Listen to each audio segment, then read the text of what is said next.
Hey YouTube, this is Dean making another vid. If you like my content, please consider hitting the like button. Also, please consider subscribing. Okay, I've had people ask about doing a forging. I'm going to turn that piece of 8cm file, Wiltshire file, into that striker. So I'm going to be drawing it out, drawing the tines out, and then basically just folding them up into a classic Viking striker. So it's 8cm. I'll be drawing out, and then just curling them over, and hopefully they'll touch in the middle here. I'll go through the whole process. I'm going to get it in the forge now, get it hot, and then start hammering it out. First heat.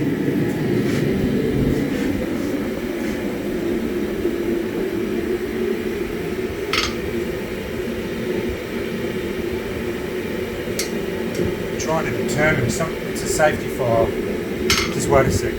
Stop it. First heat.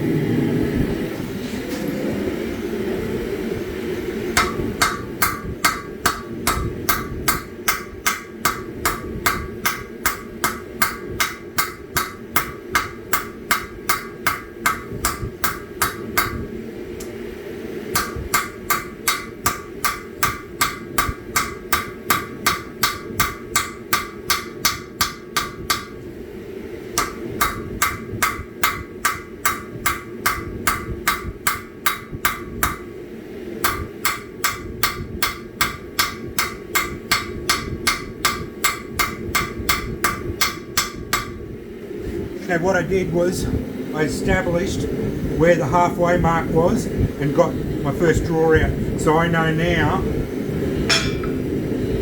because that's bloody hot, I go to about there as my halfway mark because I marked it on the anvil. If you look, it's about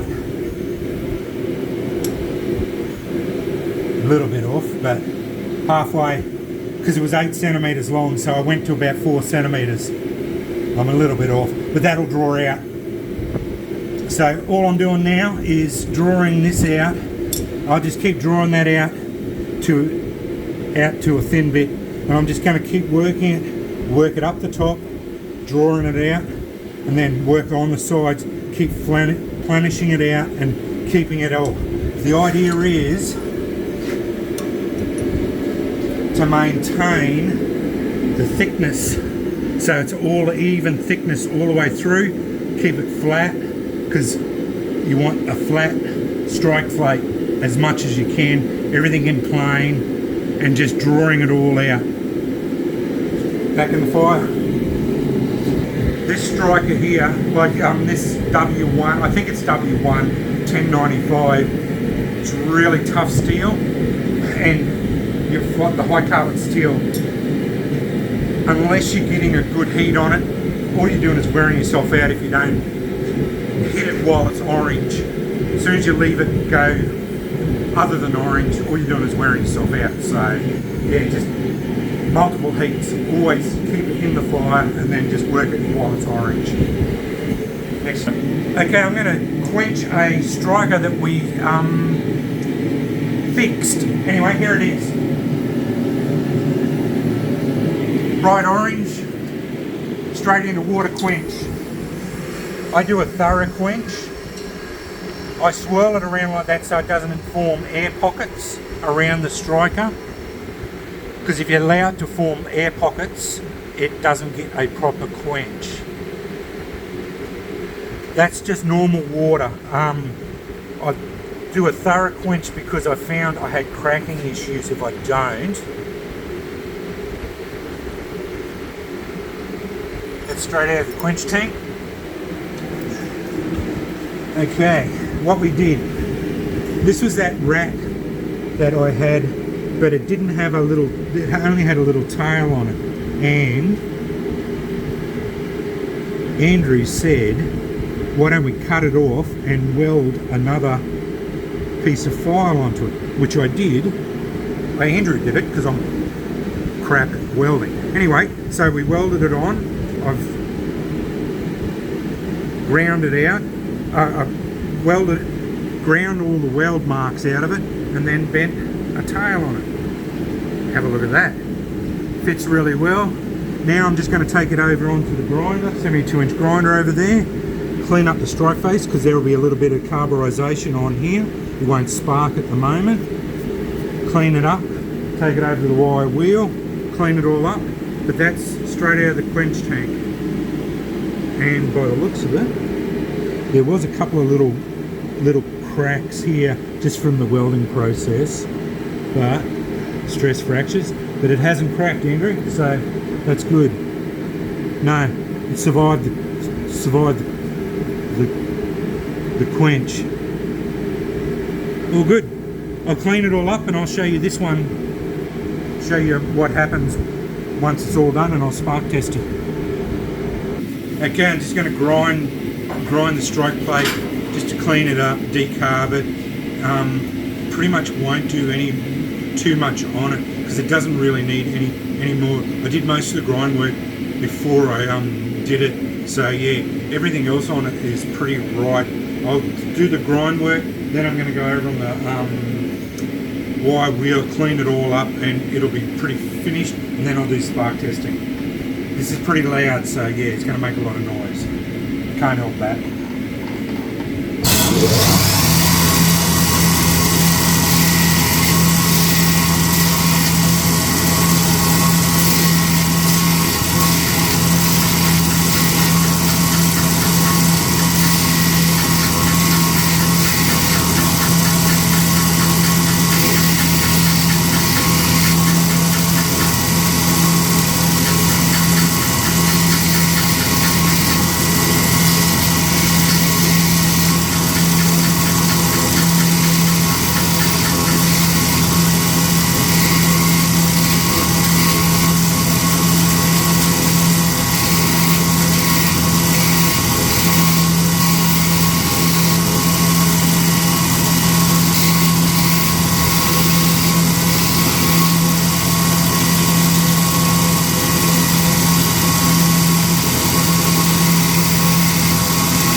That's on a 40 grit Reaper belt, so that's one of the most aggressive belts. I don't usually take it to any smoother than that, so, and I find that seems to work really well. Anyway, come over here, wire wheel it.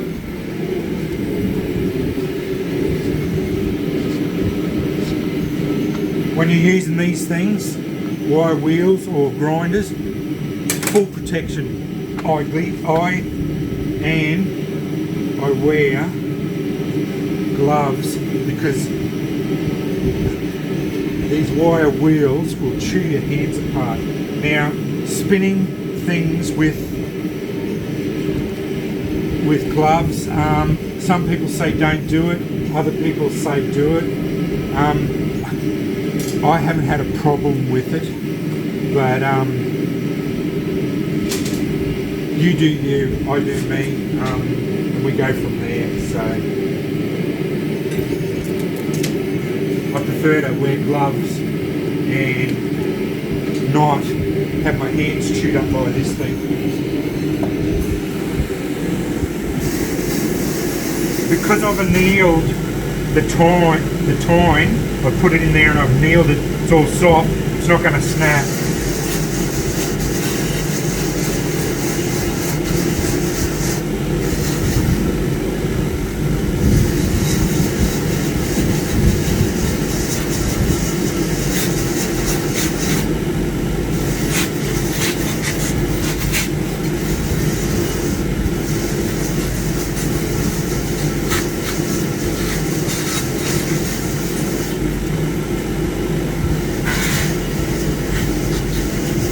with the gloves you can get in there and not be careful of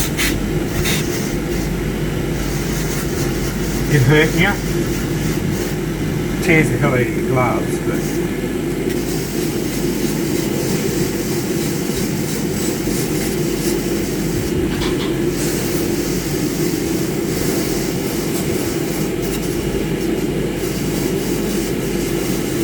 you just have to be careful, because if you're grinding on here, it's wanting to pick it up and throw it away from you.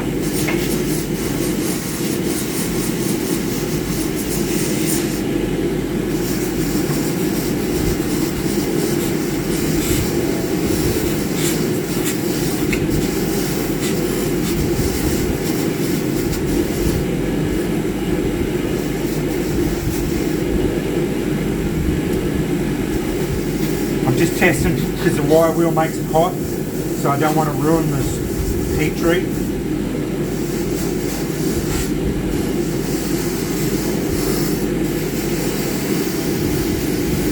I can't feel it through the gloves.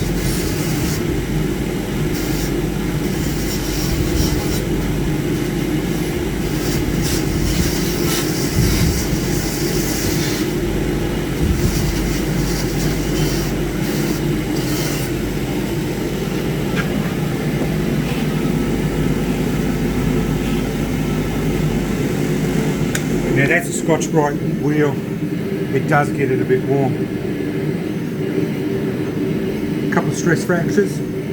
That was from the welding that we missed, but they should be alright.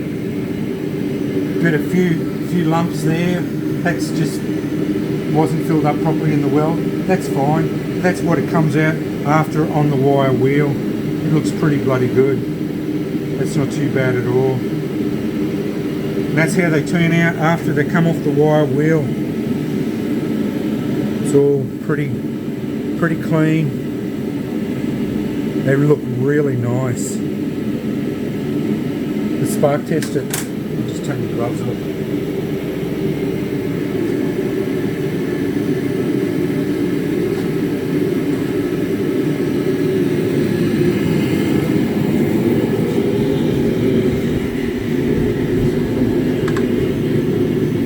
Up a bit of heat from the wire wheel, so I'm just letting it cool down.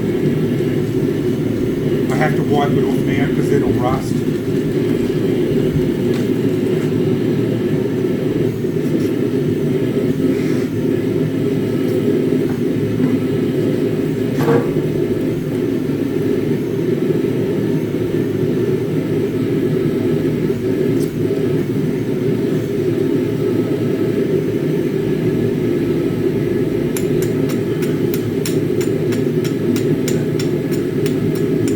Seems spark alright.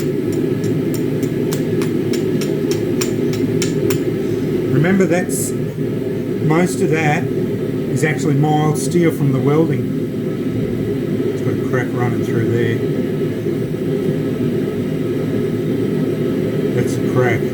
But anyway, we'll see how we go. You can see the crack running through there. We might have to give it another weld. This is all high carbon steel here, so that's where it's sparking on.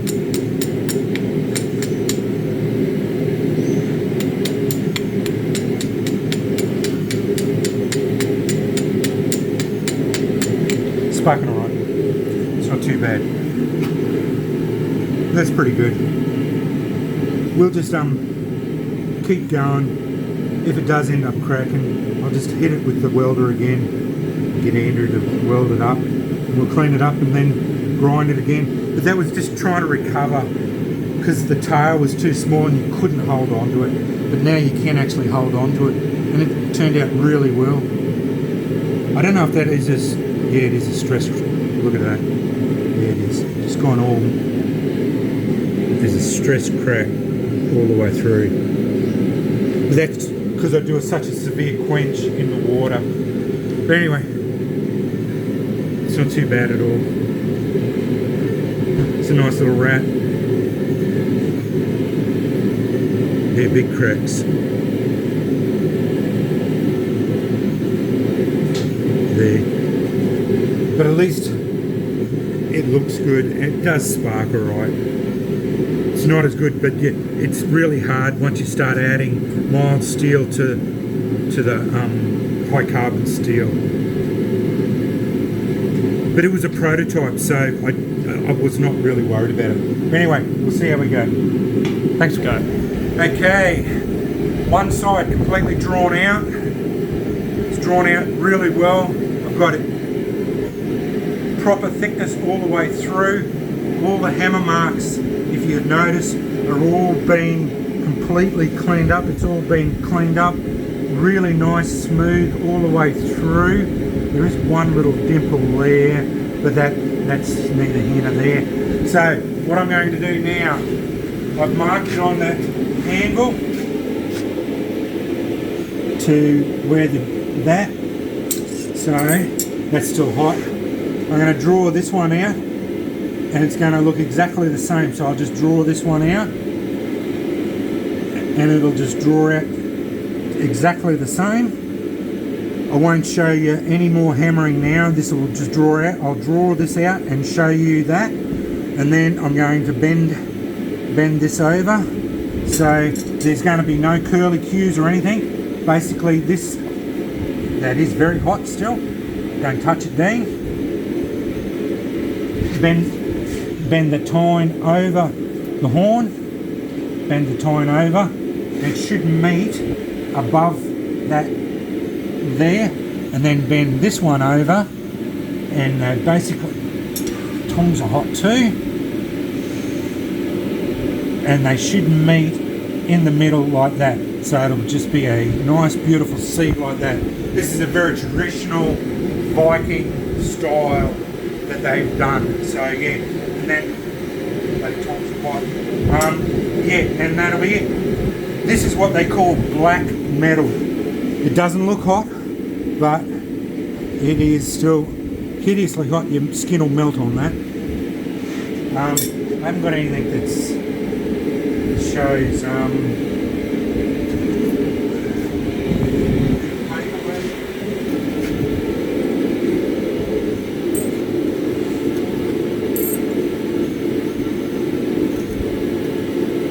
started to burn it. It's not sizzling as bad, but yeah, that's still blisteringly hot. Probably about 500 degrees maybe. But that's what they call it. But you can see it's already oxidizing, and that's just come out of the forge. So yeah, bloody things rust as soon as you come out of the forge. Anyway, have a look in there. That's over 1,000 degrees. That's orange. That's the orange stuff. Anyway, sign off now. I'll start drawing this out and we'll come back later on. Okay, banging a touch mark.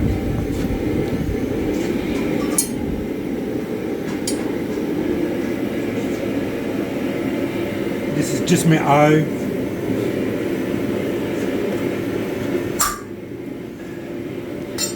That's it. It's all done.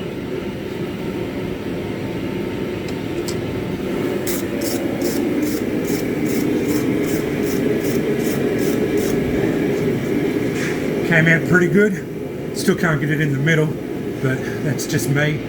I'm a bit off kilter myself. Okay, I've drawn out both tines. They're pretty even. They're almost the same as far as it goes. This one dips a little bit more than the other, but that's pretty much. I'm going to get a heat on now. Each tine's going to just bend over and basically, hopefully, end up almost touching at the peak, and then that's it.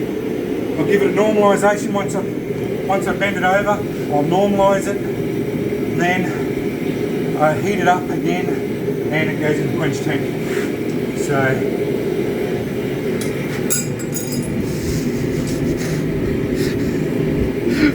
That's basically it, finished out. All the forging's done now, so except for the bending. There it is, going back into the forge. We'll just I'll do the bending on the horn. So yeah, anyway, back in a minute.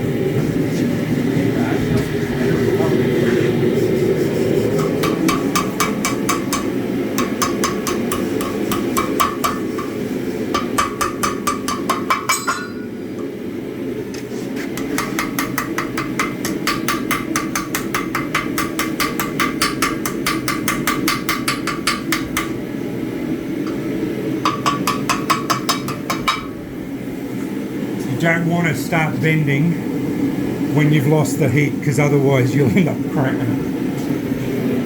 So but with bending, get it as orange as you can. Do the bend, don't do it while it's cold, otherwise you'll snap it.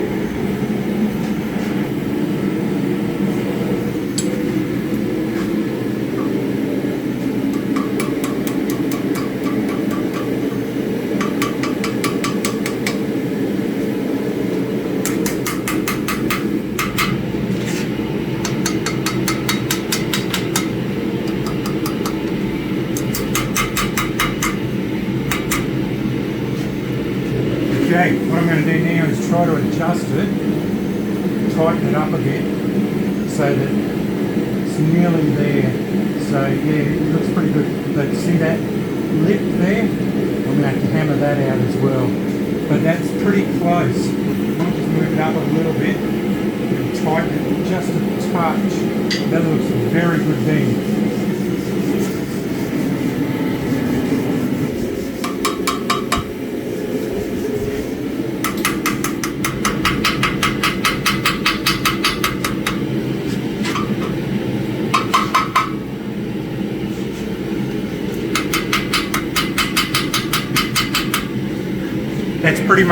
That's pretty much where I'm going to do. I'm just going to straighten that lip up, that tine up a bit, but that's all pretty right. It's almost in plane as well. So that's it. I'm not going to show you the other bend. It's basically exactly the same. I don't want to make this video too long. I will do the other side. I will show you the quench. I'll do the grinding and all that video. I'll clean it all up and everything, and then I'll show you the spark test at the end, but that's it. Yeah, because otherwise the video will be too long. Anyway, stop it from there. Go. Okay, mate. That's all done. It's still hot. I'm going to give it a normalisation. I bent both tines out. It's all cleaned up, all flat. I'm going to put it in the forge, get it up to a dull red, then put it out, normalise it, give it a cycle, and then we're going to quench it. Okay, just going to quench this striker.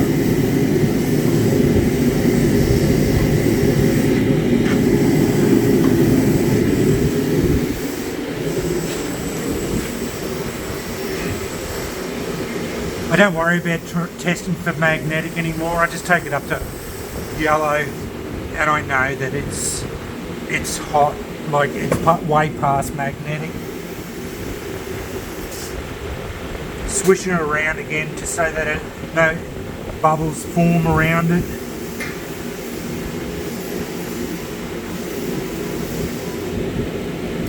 Straight out of the quench tank. That's it there. So that's a thorough quench. So the whole thing got hardened. What I do now, put it in there.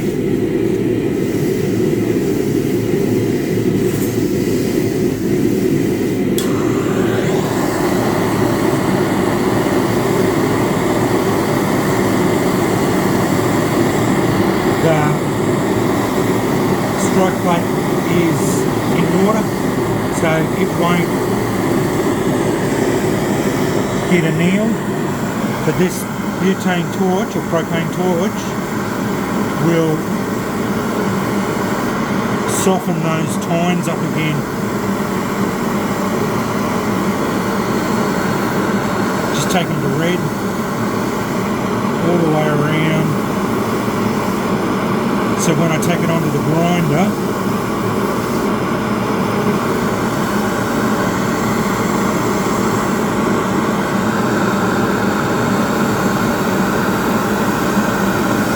those tines would have actually sparked if I'd decarbed them, but because with the torch now, they lose all sparking ability. This is the first time I do it. After I put it on the grinder and wire wheel it, I will do this again to get the blue mark up on it. That's it. They're all soft again now. I will now let that cool down a bit. Take it over to 72, clean it all up, put it on the wire wheel, and we'll spark test it. And that's it. The video's done. Okay, that's all finished. Cleaned up on the wire wheel. I did that to 40 grit on 40 grit reaper belt, but that's all I do. I just clean them up there and then wire wheeled it all, and it comes up pretty bright. Very clean finish. Decarbed and spark testing.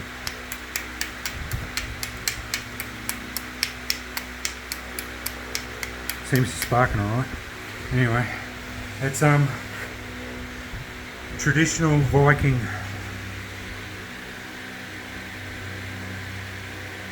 first go at making one. So yeah, it's all in plane, everything's pretty good, pretty clean. Pretty happy with the way that turned out. Anyway, signing off. That's what I did at the forge today.